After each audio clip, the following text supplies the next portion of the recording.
देखिए, राष्ट्रीय शिक्षा नीति 2020 एनसीएफ के अनुसार प्रत्येक टेट, यूपीटेट अन्य परीक्षाओं में इसमें से 5-4 नंबर के प्रश्न अनिवार्य आते हैं और ये पूछे जाते हैं।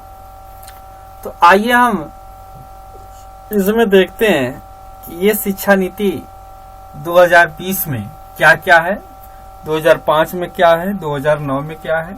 इनको हम निम्न बिंदुओं से, मुख्य बिंदुओं से वाक्या हो। राष्ट्रीय शिक्षा नीति 2020 के कुछ मुख्य बिंदु दिए गए हैं। केंद्रीय मंत्रिमंडल देश में स्कूली और उच्च शिक्षा प्रणाली में रूपांतरित सुधारों का रास्ता साफ करते हुए राष्ट्रीय शिक्षा नीति 2020 को मंजूरत मिली है, जिसमें नई शिक्षा नीति का उद्देश्य 2020 तक स्कूली शिक्षा में आपका 100% GER के साथ पूर्व विद्यालयों से माध्यमिक विद्यालय स्तर तक की शिक्षा में सार्वभौमिक का लक्ष्य रखा गया है। किसका रखा गया है? सार्वभौमिक का लक्ष्य रखा गया है। NEP 2020 में दूर रह रहे 2 करोड़ बच्चों को फिर से मुख्य धारा में लाया जाएगा। 12 साल की स्कूली शिक्षा और 3 साल की आंगनबाड़ी प्री स्कूलिंग के साथ नए 5+3+3+4 मोस्ट इम्पॉर्टेंट है स्कूली पाठ्यक्रम को तैयार रखा गया है। पढ़ने, लिखने और गणना करने की बुनियादी योग्यताओं पर जोर। स्कूलों में शैक्षिक धाराओं, पाठ्येतर गतिविधियां और व्यावसायिक शिक्षा के बीच खास अंतर नहीं है। इंटर्नशिप के साथ साथ कक्षा 6 की व्यावसायिक शिक्षा शुरू। कम से कम 5वीं कक्षा तक मातृभाषा, क्षेत्रीय भाषा पढ़ाई अनिवार्य मानी गई। ये भी क्वेश्चन बार बार पूछा जाता है। मातृभाषा, क्षेत्रीय भाषा कक्षा 5 में। समग्र विकास कार्ड के साथ मूल्यांकन प्रक्रिया में पूरी तरह सुधार। सीखने की प्रक्रिया में छात्रों की प्रगति पर पूरी नजर रखना। उच्च शिक्षा में GIS 2035 तक 50% तक बढ़ाया जाना। उच्च शिक्षा में इतना करोड़ की नई बजट जोड़ी जाएगी और ये जो है NCF 2020 में कहा गया कि 2035 तक 50% तक बढ़ाया जाना है। उच्च शिक्षा में पाठ्यक्रमों विषय की विविधता होगी। उपयुक्त प्रमाणीकरण के साथ साथ पाठ्यक्रम के बीच में नामांकन निकास की अनुमति होगी। ट्रांसफर ऑफ क्रेडिट की सुविधा के लिए अकादमिक बैंक ऑफ क्रेडिट की स्थापना की जाएगी। ठोस अनुसंधान संस्कृत को बढ़ावा देने के लिए राष्ट्रीय अनुसंधान फाउंडेशन की स्थापना भी की जाएगी। उच्च शिक्षा के आसान मगर सख्त विनियम। विभिन्न कार्यों के लिए 4 अलग अलग कामों पर यह नियामक होगा। पहला, महाविद्यालय को 15 वर्ष में चरणबद्ध स्वायत्त के साथ संबद्ध प्रणाली पूरी करनी होगी। NCF 2020 में जरूरत के हिसाब से प्रौद्योगिकी के उद्योग पर जोर। राष्ट्रीय प्रौद्योगिकी मंच की स्थापना की जाएगी। NCF में जेंडर प्लेइंग फंड और वंचित इलाकों से समूहों के लिए विशेष शिक्षा की स्थापना पर जोर दिया जाएगा। नई शिक्षा नीति स्कूल और उच्च शिक्षा में दोनों में बहुभाषा, देखें, बहुभाषा को बढ़ावा दिया जाएगा, जिसमें पाली, फारसी और प्राकृतिक के लिए राष्ट्रीय संस्थान भारतीय अनुवाद और व्याख्या संस्थान की स्थापना की जाएगी। प्रधानमंत्री नरेंद्र मोदी की अध्यक्षता में केंद्रीय मंत्रिमंडल 29 जुलाई 2020 को जो है बैठक हुई थी, को राष्ट्रीय शिक्षा नीति की मंजूरी दी गई, जिसमें स्कूली शिक्षा, उच्च क्षेत्रों में बड़े पैमाने पर रूपांतरवादी सुधार के रास्ते खुल गए हैं। 21वीं सदी की पहली शिक्षा नीति है यह। 35 साल पुरानी शिक्षा नीति 1986 की जगह सबके लिए आसान पहुंच, व्यक्ति गुणवत्ता, वहनीयता और जवाबदेही के आधारभूत स्तंभों पर निर्मित यह नई शिक्षा नीति सतत विकास के एजेंडे 2030 के अनुकूल बनाया गया, जो 21वीं सदी की जरूरत के अनुकूल स्कूल और कॉलेज की शिक्षा का अधिक समग्र लचीलापन बनाते हुए भारत को एक ज्ञान आधारित जीवन, समाज और ज्ञान की वैश्विक महाशक्तियों में बदलना, प्रत्येक छात्र में निहित अद्वितीय क्षमताओं के सामने लाना है। नई शिक्षा नीति की महत्वपूर्ण बातें हैं। स्कूली शिक्षा में पॉइंट 1 आता है, स्कूली शिक्षा के अंतर्गत आपका NCP स्कूली शिक्षा प्री स्कूल से माध्यमिक स्तर तक सबके लिए एक समान सुनिश्चित करने पर जोर देता है। स्कूल छोड़ने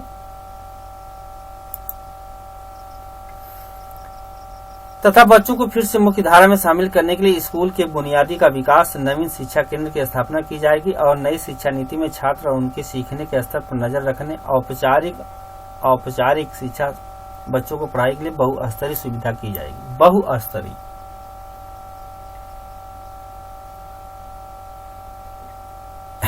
परामर्शदाताओं और प्रशिक्षित सामाजिक कर्ताओं को स्कूल जोड़ने कक्षा 3, 5, 8 के लिए एनसीएफओ और राज्य ओपन माध्यम से ओपन लर्निंग कक्षा 10 और 12 के समकक्ष माध्यमिक पाठ्यक्रम, व्यावसायिक पाठ्यक्रम, वयस्क साक्षरता, जीवन संवर्धन जैसे कुछ प्रस्तावित उपाय हैं, जिसमें एनसीएफ के स्कूल दूर रह रहे 2 करोड़ बच्चों को मुख्यधारा में लाना जाना है। मेन उद्देश्य नए पाठ्यक्रम और शैक्षणिक स्तर में सुधार के लिए देखभाल करना,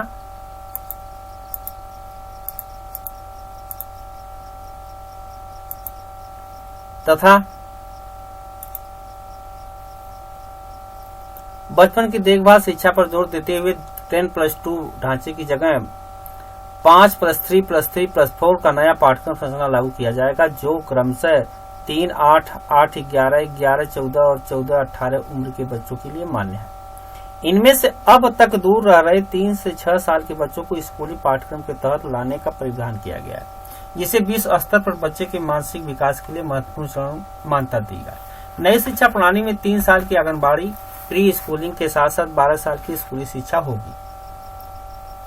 एनसीएफ 8 वर्ष की आयु तक के बच्चों को प्रारंभिक बचपन देखभाल शिक्षा के लिए राष्ट्रीय पाठ्यक्रम और शैक्षणिक ढांचा विकसित करना होगा और विस्तृत मजबूत संस्थान प्रणाली के माध्यम से होगी। प्रारंभिक बचपन देखभाल शिक्षा नीति मुहैया कराएगी, जिसमें आंगनबाड़ी प्री स्कूल शामिल होंगे। शिक्षा शास्त्र और पाठ्यक्रम में प्रशिक्षित शिक्षक और आंगनबाड़ी कार्यकर्ता होंगे। एसीसी की योजना कार्यान्वयन मानव संसाधन विकास, महिला बाल विकास, स्वास्थ्य परिवार कल्याण, जनहित मामलों में मंत्रालय के संयुक्त रूप से किया जाएगा। बुनियादी साक्षरता संख्यात्मक ज्ञान प्राप्त करने में बुनियादी साक्षरता संख्यात्मक ज्ञान की प्राप्ति को सही ढंग से सिखाने के लिए अत्यंत जरूरी पहली आवश्यकता मानते हुए एनपीएस 2020 में मानव संसाधन विकास मंत्रालय द्वारा बुनियादी साक्षरता और संख्यात्मक ज्ञान पर एक मिशन की स्थापना किए जाने पर विशेष जोर दिया गया है। 2025 तक सभी प्राथमिक स्कूलों में ग्रेड 3 तक के शिक्षार्थियों का विद्यार्थी द्वारा सार्वभौमिक बुनियादी साक्षरता संख्यात्मक ज्ञान कर लेने के लिए कार्यान्वयन योजना तैयार किया करेंगे। एक राष्ट्रीय पुस्तक संवर्धन नीति तैयार की जानी है। स्कूल के पाठ्यक्रम अध्यापन कला में सुधार। स्कूल के पाठ्यक्रम अध्यापन कला का लक्ष्य यह होगा कि 21वीं सदी के लिए प्रमुख कौशल और व्यवहारिक जानकारियां विद्यार्थियों को लैस कराना है। समग्र विकास किया जाए, आवश्यक ज्ञान प्राप्ति और परिवार चिंतन बढ़ावा, अनुभवात्मक शिक्षण पर अधिक फोकस करने के लिए पाठ्यक्रम को कम किया जाए। विद्यार्थियों को पसंद विषय चुनने के लिए कई विकल्प दिए जाए। कला और विज्ञान के बीच पाठ्यक्रम पाठ्येतर गतिविधियों के बीच व्यावसायिक एवं शैक्षिक विषयों को बीच सख्त रूप में कोई भिन्नता नहीं होनी चाहिए। स्कूल में 6ठे ग्रेड से व्यावसायिक शिक्षा शुरू हो तथा इसमें इंटर्नशिप शामिल होगी। नई शिक्षा व्यापक स्कूली शिक्षा के लिए राष्ट्रीय पाठ्यक्रम रूपरेखा एनसीएफ ने विकसित किया है, 2020 और 21 में विकसित किया है। बहुभाषा तत्काल भाषा की ताकत। नीति में कम से कम 5 ग्रेड अच्छा 8 ग्रेड, उसमें आगे भी मातृभाषा, स्थानीय भाषा, क्षेत्रीय भाषा आदि माध्यम रखा गया है। विद्यालयों को स्कूल के सभी स्तर उच्च शिक्षा में संस्कृत को एक विकल्प के रूप में चुनना अवसर दिया जाएगा। त्रिस्तरीय भाषा फार्मूले में भी विकल्प होगा। किसी भी विद्यार्थी पर कोई भी भाषा नहीं थोपी जाएगी। भारत देखें, ये मोस्ट इम्पोर्टेंट है। भारत की अन्य पारंपरिक भाषाओं और साहित्य भी विकास के रूप में उपलब्ध होंगे। विद्यालय एक भारत श्रेष्ठ भारत पहल के तहत है। 8 ग्रेड के दौरान किसी समय भारत की भाषाओं पर एक आनंददायक परियोजना गतिविधियां भाग लेंगी। कई विदेशी भाषाओं को भी माध्यमिक शिक्षा स्तर एक विकल्प के रूप में चुना जा सकता है। भारतीय सांकेतिक भाषा साइन लैंग्वेज देश भर में मान्यकृत किया जाएगा। बहिर्विद्यालय द्वारा उपयोग किए जाने वाले राष्ट्रीय राज्य स्तरीय पाठ्यक्रम सामग्री विकसित भी किए जाए। आकलन, क्या आकलन इसमें किया गया?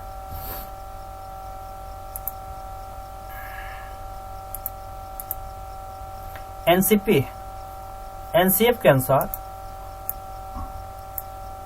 योगात्मक आकलन के बजाय नियमित और संरचनात्मक आकलन के अपनाने की परिकल्पना की गई है। बच्चा के अधिक योग्यता आधारित है, सीखने के साथ साथ अपना विकास करने को बढ़ावा देता है और उच्च स्तरीय कौशल जैसे विश्लेषण क्षमता, आवश्यक चिंतन मनन करने की क्षमता, वैयक्तिक स्पष्ट आकलन करता है। सभी विद्यार्थियों को ग्रेड 3, 5, 8 में स्कूली परीक्षा देंगे जो उपयुक्त प्राधिकरण द्वारा संचालित किए जाएंगे। ग्रेड 10 और 12 के लिए बोर्ड परीक्षा जारी रखी जाएगी, लेकिन समग्र विकास करने के लिए लक्ष्य को ध्यान में रखते हुए इन्हें नया स्वरूप दिया जाएगा। नया राष्ट्रीय आकलन केंद्र परख समग्र विकास के लिए कार्य प्रदर्शन आकलन समीक्षा और ज्ञान का विश्लेषण करना मानक निर्धारक निकाय के रूप में स्थापित किया जाएगा। समान समावेशी शिक्षा एनपीएस के सुनिश्चित करना है कि कोई भी बच्चा अपने जन्म या पृष्ठभूमि में जुड़ी परिस्थितियों के कारण ज्ञान प्राप्ति या सीखने उत्कृष्ट प्राप्त करने के किसी भी अवसर से वंचित न रह जाए। एक प्रमुख भूमिका उसकी रहेगी।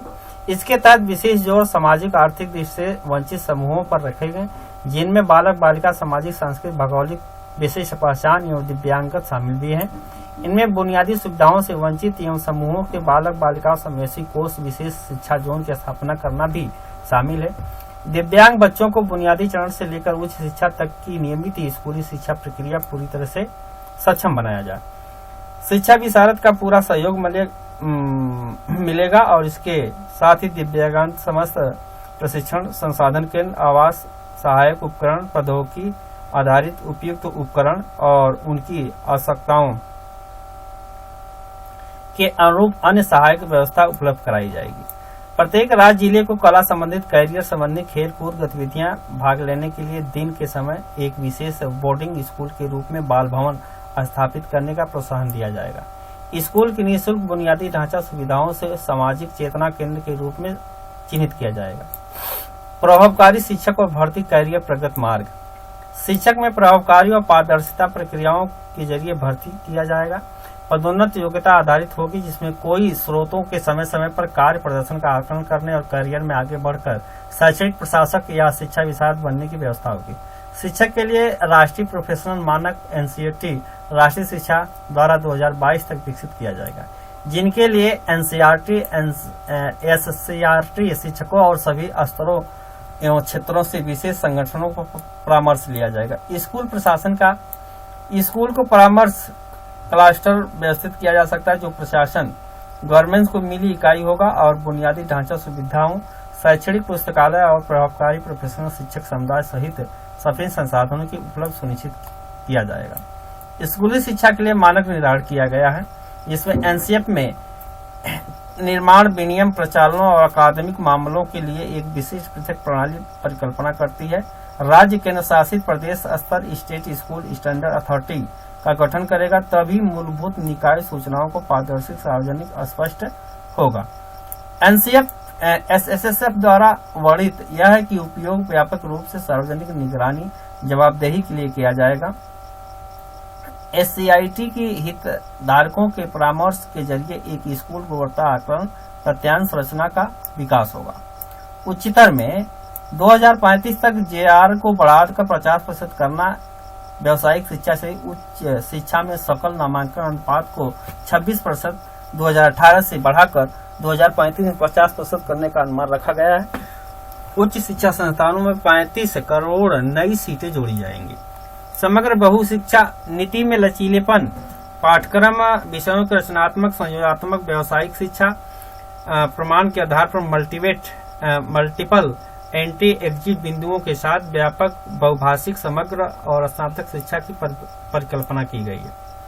यूजी शिक्षा एवं अवधि के भीतर विविध एक्टिव विकल्पों तथा उपयुक्त प्रमाण के साथ साथ 3-4 वर्ष हो सकते हैं। उदाहरण के लिए 1 वर्ष का बाद सर्टिफिकेट, 2 वर्ष के बाद एडवांस डिप्लोमा, 3 वर्ष के बाद स्नातक की डिग्री तथा 4 वर्ष के बाद शोध का स्नातक।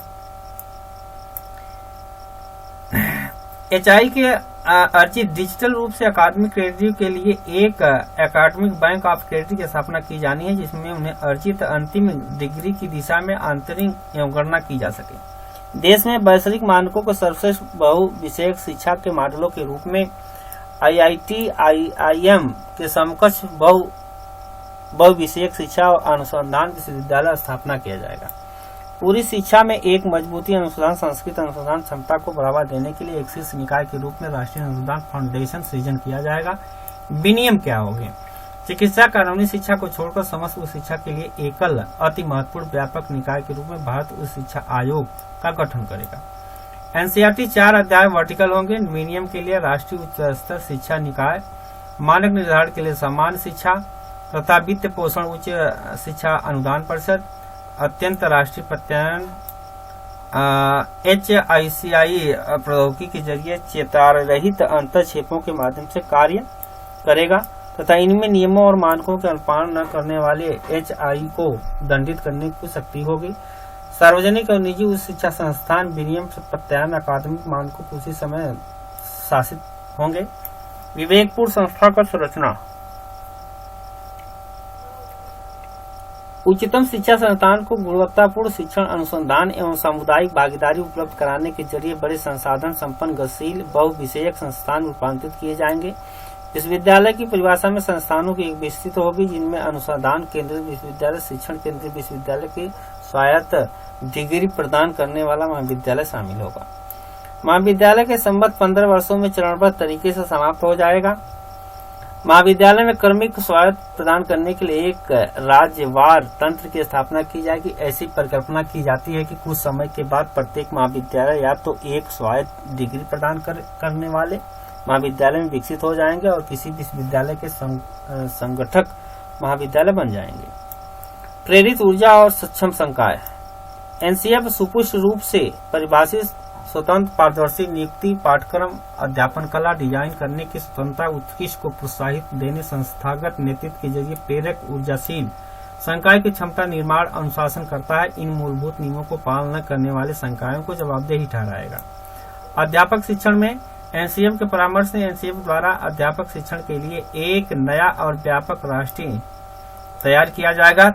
तब तक शिक्षण कार्य करने के लिए कम से कम योग्यता 4 वर्षीय इंटीग्रेटेड बीएड डिग्री हो जाएगी। गुणवत्ताहीन स्वचालित अध्यापक शिक्षण संस्थान TEO सख्त कार्रवाई की जाएगी। परामर्श मिशन, राष्ट्रीय सलाह मिशन की स्थापना में उत्कृष्ट वाले वरिष्ठ सेवानिवृत्त संकाय का एक बड़ा पूल होगा जिसमें भारतीय भाषाओं में पढ़ाने की क्षमता वाले लोग शामिल होंगे जो विश्वविद्यालय कॉलेज के शिक्षकों को लघु और दीर्घकालीन परामर्श व्यावसायिक सहायता प्रदान करने के लिए तैयार होंगे।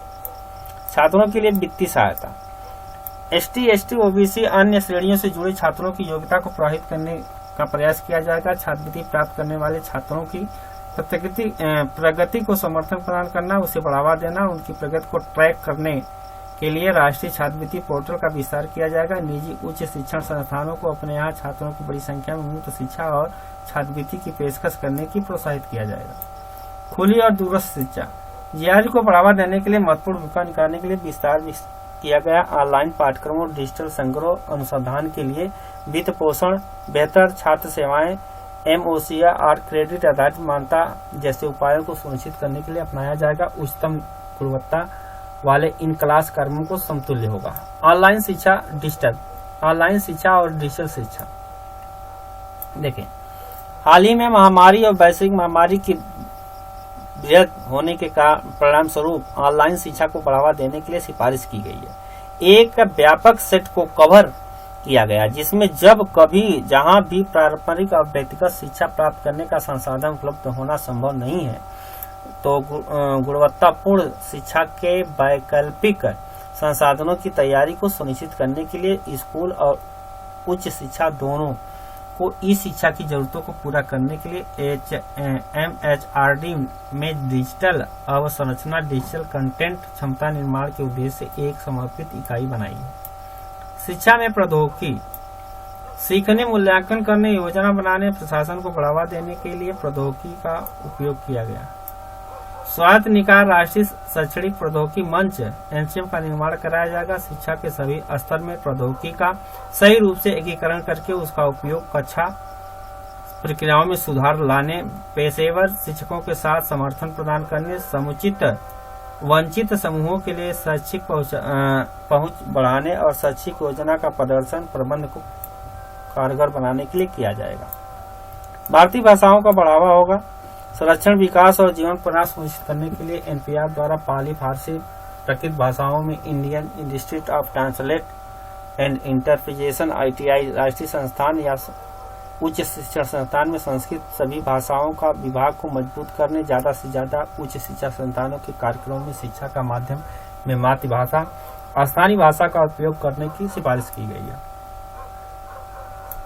व्यावसायिक शिक्षा में देखा गया सभी व्यावसायिक शिक्षा को उच्च शिक्षा प्रणाली का विभिन्न अंग बनाया गया है, जिसमें स्वचालित तकनीकी विश्वविद्यालय संस्थान, डिजाइन विश्वविद्यालय, कानूनी, कृषि विश्वविद्यालय आदि के उद्देश्य बहुविषयक संस्थान बनाना है। प्रौढ़ शिक्षा में 2030 तक 100% युवा प्रौढ़ साक्षरता की प्राप्ति करना अनिवार्य है। वित्त पोषित शिक्षा में शिक्षा पहले की तरह लाभ के लिए नई व्यवहार पर आधारित होगी, जिसके लिए पर्याप्त रूप से धन मुहैया कराया जाएगा। शिक्षा क्षेत्र में सार्वजनिक निवेश को बढ़ावा देने के लिए केंद्र और राज्य सरकार मिलकर करेंगे।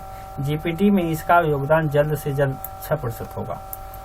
अद्भुत परामर्श में 20,000 में अद्भुत क्रियाओं के तैयार किया गया है। 2.5 लाख ग्राम पंचायतें, 6,600 ब्लॉक हैं और 6,000 ULB है। 6,076 जिले प्राप्त हुए हैं, जिसमें 2 लाख से ज्यादा सुझाव को शामिल किया गया है। 26 जनवरी 2015 से अद्भुत योगात्मक समावेशी भागीदारी वाले परामर्श शुरुआत की गई है, जिसमें 16 मई 2016 में नई शिक्षा नीति विकास की गठित समिति ने अपनी रिपोर्ट प्रस्तुत की है, जिसकी अध्यक्षता स्वर्गीय TSR सुब्रह्म पूर्व कैबिनेट सचिव ने की थी। देखिए मोस्ट इम्पोर्टेंट क्वेश्चन है, श्री TS सुब्रह्म इनकी अध्यक्षता में हुई है। वैज्ञानिक विभूषण डॉक्टर ने कस्तूरीरंगन की अध्यक्षता में राष्ट्रीय शिक्षा नीति मसौदे के लिए समिति गठन किया गया था। 31 मई 2019 को माननीय मानव संसाधन विकास मंत्री राष्ट्रीय शिक्षा नीति मसौदा प्रस्तुत किया था, जिसे MHR की वेबसाइट पर मार्गजीव इनिशिएटिव पोर्टल पर अपलोड किया गया, जिसमें आम नागरिक सहित हितकारी सुझाव टिप्पणियां प्राप्त किए गए। ये रहा आपका 2000 ये नियमावली, ये सूचनाएं 2020 की रही, जिसमें 2020 में निम्न बिंदु हैं, 40 बिंदु हैं, जिस पर 40 पर जोर दिया गया है। अब आता है 2009 का शिक्षा अधिकार अधिनियम 2009। शिक्षा अधिकार 2009 में प्राथमिक शिक्षा का इतिहास में सर्वप्रथम निःशुल्क एवं अनिवार्य शिक्षा के रूप में प्राथमिक शिक्षा की व्यवस्था की गई, जो 1842 ईस्वी में स्वीडन से प्रारंभ की गई। इसके पश्चात 1852 में USA ने और 1860 में नॉर्वे ने, 1870 में इंग्लैंड ने तथा 1905 ईस्वी में हंगरी, पुर्तगाल में और स्विट्जरलैंड में प्राथमिक व्यवस्था की शिक्षा के लिए निःशुल्क अनिवार्य कर दिया गया था।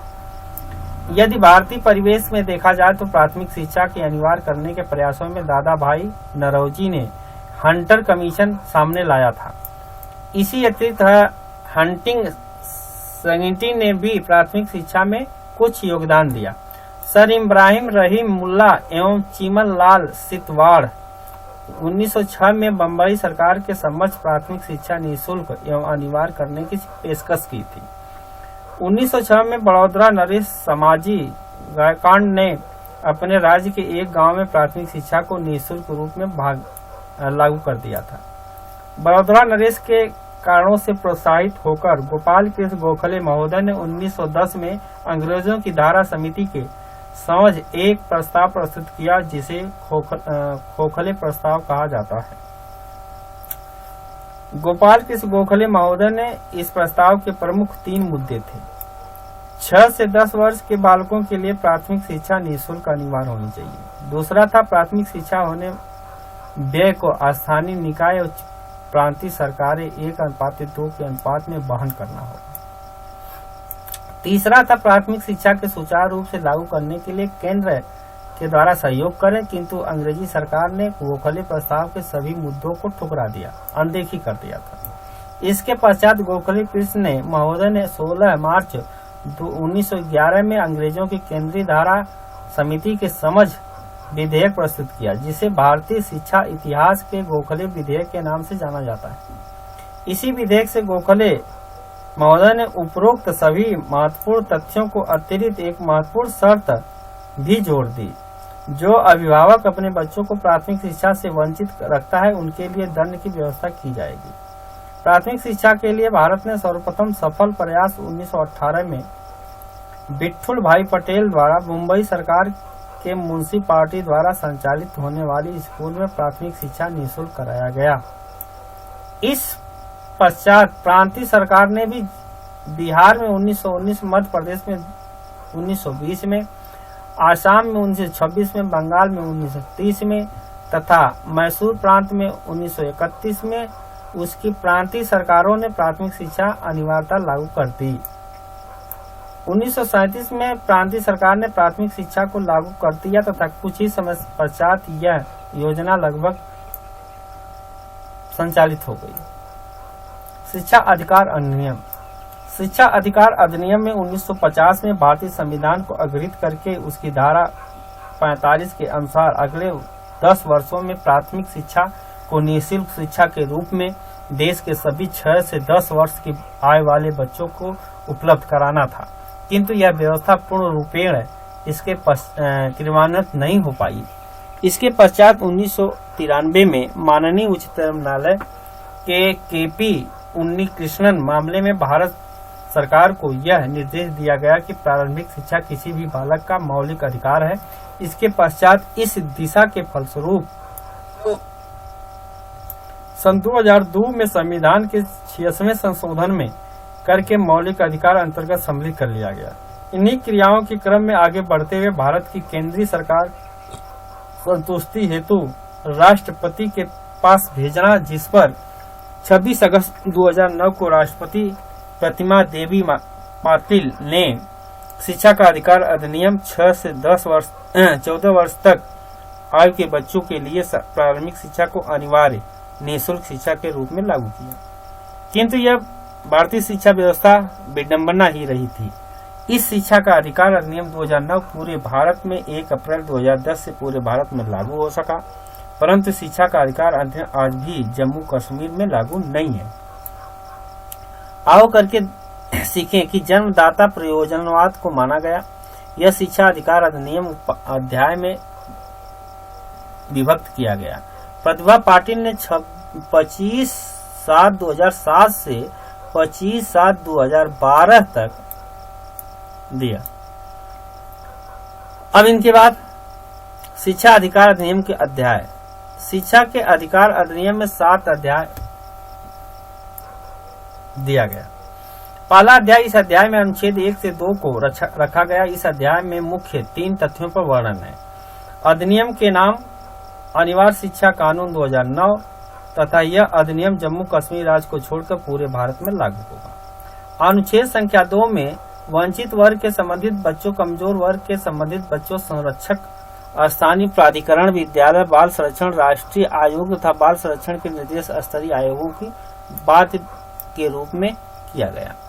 अध्याय संख्या 2 के अंतर्गत शिक्षा अधिकार अधिनियम स्पष्ट किया गया कि 6 से 14 वर्ष के बच्चों को अनिवार्य शिक्षा के रूप में निःशुल्क प्राथमिक शिक्षा पड़ोस के विद्यालय बच्चों के आसपास ही दिया जाए तथा आयु में यदि कोई बच्चा विकलांग है तो उससे समानता के अधिकार के अनुसार उस बच्चे को प्राथमिक शिक्षा उपलब्ध कराई जाए। ऐसे कुछ विद्यालय जहां पर 1 से 5 तक की शिक्षा उपलब्ध हो पाती है, उसके बच्चों को उसके दूसरी विद्यालय में जाना पड़ता है और इन बच्चों के लिए दूसरे विद्यालय में नामांकन हेतु स्थानांतरण को उचित व्यवस्था दी गई। किसी भी बच्चों के विद्यालय में नामांकन नहीं कराया जाता है अथवा उसके किसी कारण से विद्यालय बीच में ही छोड़ दिया तो उपरोक्त दोनों ही स्थिति में उस बालक के आयु वर्ग को ध्यान में रखते हुए उसका उचित कक्षा में प्रवेश सुनिश्चित किया जाएगा। किंतु उपरोक्त दशा में यदि कोई व्यवहारिक परेशानियां शैक्षणिक प्रक्रिया में आती हैं तो बच्चों को आवश्यक तथा अतिरिक्त शैक्षणिक सहयोग भी दिया जा सकता है। अध्याय संख्या 3 में वर्णित किया गया है कि 2009 के अध्याय 3 में अनुच्छेद 6 से 11 तक व्यवस्था की गई। इस अनुच्छेद में स्थानीय निकाय संरक्षक तथा माता पिता दायित्व पर चर्चा की गई। इस अध्याय में बतलाया गया कि केंद्र सरकार की जिम्मेदारी है कि प्राथमिक शिक्षा के लिए यह वित्तीय अनुमान लगाए, उसकी घोषणा करे तथा उसमें राज्य सरकार भागीदारी की सुनिश्चित करे। साथ ही इस अध्याय में बताया गया कि केंद्र सरकार राष्ट्रपति से यह निवेदन कर सकती है कि प्राथमिक एवं अनिवार्य शिक्षा के हेतु किसी विशेष श्रेणी के राज्य से अतिरिक्त धन उपलब्ध कराया जाए। शिक्षा के अधिकार अतिरिक्त तहत प्राइवेट स्कूलों में 25 से 30% रिजर्व किया जाए। इसे केंद्र सरकार द्वारा पाठचर्या का निर्माण उचित अभिकरणों की सहायता से सुनिश्चित किया। अध्याय 4 में क्या वर्णन है? अध्याय 4 में शिक्षा अधिकार अधिनियम 2009 के अनुच्छेद 28 और 12 और 28 तक की बातों को निम्नलिखित किया गया, जिसमें उत्तरदायित्व को मुख्य रूप से स्पष्ट किया गया है। शिक्षक का यह उत्तरदायित्व है कि सभी नामांकित बच्चों की प्रारंभिक शिक्षा कक्षा 1 से 8 तक की शिक्षा पूरी कराई जाए। विद्यालय कमजोर वंचित वर्ग की शिक्षा के लिए अतिरिक्त कोई भी विद्यालय अथवा शिक्षक डोनेशन किसी की मांग नहीं कर सकता है। यदि कोई ऐसा करता है तो पकड़ा गया तो उसे डोनेशन फीस का 10 गुना दंड स्वरूप देना होगा। यदि कोई भी विद्यालय बच्चे के नामांकन में घटाई करता है तो उसे 20 से 25 हजार रुपये तक जुर्माना लिया जा सकता है। कोई भी विद्यालय किसी भी बालक से फेल नहीं कर सकता है। कोई भी विद्यालय किसी भी बालक को शारीरिक अथवा मानसिक दंड नहीं दे सकता है। कोई भी सत्र की निर्धारित पाठचर्या की अवधि के अंतर्गत ही समाप्त करने की जिम्मेदारी शिक्षक की ही होगी। किसी भी स्थिति में विद्यालय में 10% से अधिक शिक्षकों का स्थान रिक्त नहीं हो सकता है। कोई भी शिक्षक व्यक्तिगत ट्यूशन कार्य नहीं कर सकता है। शिक्षक के अतिरिक्त शिक्षक को किसी भी अन्य कार्य में संलग्न नहीं किया जा सकता। यदि आवश्यक हुआ तो जनगणना, चुनाव और आपदाकालिक समस्याओं में इनसे सेवा ली जा सकती है। MCRD ministry of human resource development अध्याय 5 में वर्णन किया गया कि इन अनुच्छेद संख्या 29 और 30 एवं पाठचर्या में अधिक ध्यान दिया गया। अध्याय में विभिन्न प्रकार की दक्षताओं, क्षमताओं तथा कौशल का उल्लेख किया गया, जिसमें मूल्य शिक्षा, सर्वांगीण शिक्षा, बाल केंद्रीय शिक्षा इत्यादि मुख्य रूप से सम्मिलित है। इस अध्याय में शिक्षण के माध्यम मातृभाषा पर जोर दिया गया। इसी अध्याय में स्वतंत्र और समग्र मूल्यांकन की भी बात कही गई। अध्याय संख्या 6 में अधिनियम 6 के अंतर्गत अनुच्छेद संख्या 31 और 34 में विभिन्न बिंदुओं के माध्यम से बाल अधिकार संरक्षण राष्ट्रीय सलाहकार परिषद तथा प्रदेश स्तरीय सलाहकार परिषद के प्रयासों की चर्चा की गई। अध्याय संख्या 7 में 7वें अध्याय में अनुच्छेद संख्या 35 से 38 को सम्मिलित किया गया। केंद्र सरकार इसमें यह अधिकार होगा कि वह अधिनियम के कार्यान्वयन के लिए निर्देश दे। प्रदेश सरकार की संबंधित प्राधिकरण को निर्देश संबंधित प्राधिकरण इस अधिनियम के सुचारू ढंग से संचालित करे। PDF पाने के लिए मोबाइल नंबर इस पर कांटेक्ट करें। राष्ट्रीय रूपरेखा, आइए हम चलते हैं 2005 की देखते हैं। 2005 में राष्ट्रीय पाठ्यक्रम रूपरेखा से तात्पर्य जो प्राथमिक एवं माध्यमिक स्तर की शिक्षा के लिए पाठ्यक्रम निर्धारित किया गया। राष्ट्रीय पाठ्यक्रम रूपरेखा निर्धारित मुख्य रूप से राष्ट्रीय शिक्षा नीति 1986 के अंतर्गत किया गया था। यह एक ऐसी पाठचर्या है जिसके अंतर्गत प्रयास किया जाता है कि राष्ट्रीय शिक्षा नीतियों पर बल दिया जाए। राष्ट्रीय पाठचर्या रूपरेखा में प्रत्येक छात्र हेतु शिक्षा के लिए इस पाठ्यक्रम के अंतर्गत संपूर्ण देश में 10+2+3 की शिक्षा व्यवस्था की गई थी। राष्ट्रीय शिक्षा नीति राष्ट्रीय पाठचर्या रूपरेखा के द्वारा 10+2+3 स्कीम के नवीन संस्करण के माध्यम से पूरे देश में लागू किया जा सका। राष्ट्रीय रूपरेखा के मुख्य विषय वस्तु बच्चों के बैग के बोझ को कम करना था। राष्ट्रीय रूपरेखा घोषणा की गई कि प्रत्येक 5 वर्ष के पश्चात स्तर पर पुनः निरीक्षण किया जाएगा तथा उनमें आवश्यकता अनुसार संशोधन भी किया जा सकता है। इसके पश्चात केंद्रीय सरकार ने 1992 में संशोधित शिक्षा की घोषणा कर दी। एनसीईआरटी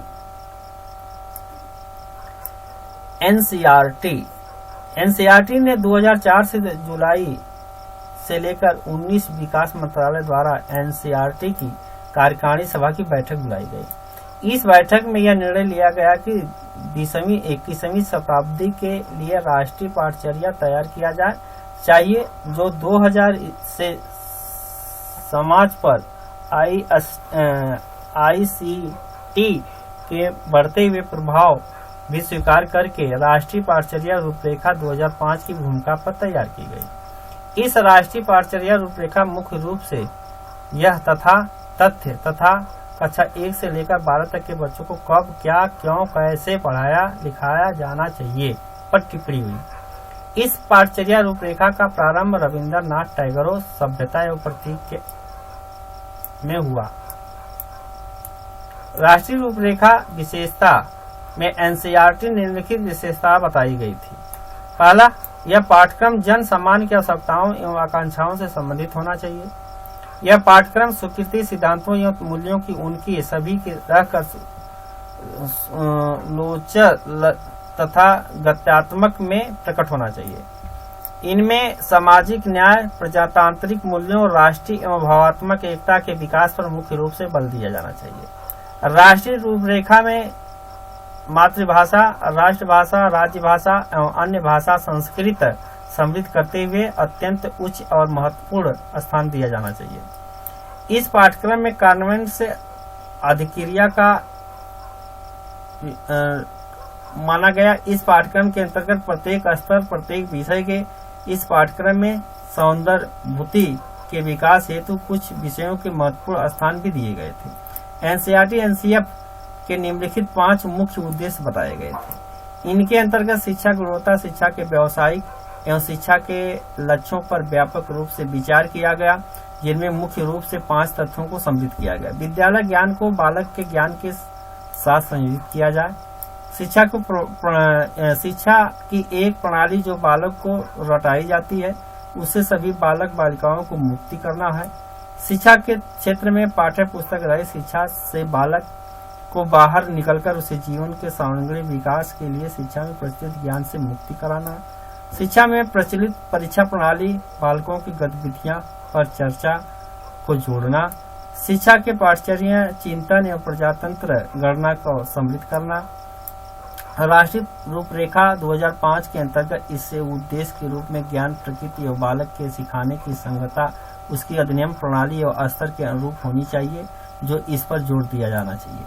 राष्ट्रीय पाठ्यचर्या रूपरेखा तीसरे उद्देश्य की विषय सेल में स्कूल की धाराएं तथा सभी आकलन बिंदु का केंद्रीय माना जाना चाहिए। इस उद्देश्य के अंतर्गत विद्यालय कला के वातावरण का विस्तृत रूप से व्याख्या की गई तथा उनको व्यवहारिकवाद से जोड़ने पूर्ण रूपेण व्यवस्थागत सुधार भी कही गई। राष्ट्रीय मूल्यांकन और प्रत्यापन परिषद मान्यता संप्रत्य 5 स्तर, अवलोकन, विश्लेषण, तुलना और प्रत्यय सामान्यीकरण। इसी के साथ राष्ट्रीय रूपरेखा की आवश्यकताएं, एनसीएफ की आवश्यकता प्रमुख कारण निम्नलिखित थे। पूर्व प्रचलित पाठ्यक्रम में संकुचित आधार कारण की आवश्यकता हुई। प्रचलित पाठ्यक्रम में केवल पुस्तक एवं सैद्धांतिक ज्ञान में बल दिया जाने लगा। पूर्व संचालित पाठ्यक्रम को जीवन से संबंधित न होने के कारण व्यक्तिगत भेदों को शिक्षण के स्थान मिटाने के कार्य किए गए। प्रचलित पाठ्यक्रमों में केवल परीक्षण को केंद्रित होने का, प्रचलित पाठ्यक्रम में तकनीकी और व्यावसायिक शिक्षा की कमी के कारण का, प्रचलित शिक्षा में नैतिक और मौन शिक्षण को सम्मिलित होने का कारण भी प्रस्तुत किया गया। इस तरह से यह हमारे जो एनसीएफ 2005, 2009 तथा 2020 में एनसीएफ की सूचनाएं संचालित की गई हैं, जिसमें से आपके क्वेश्चन में प्रत्येक 4-5 क्वेश्चन जो आते हैं, इसे ध्यान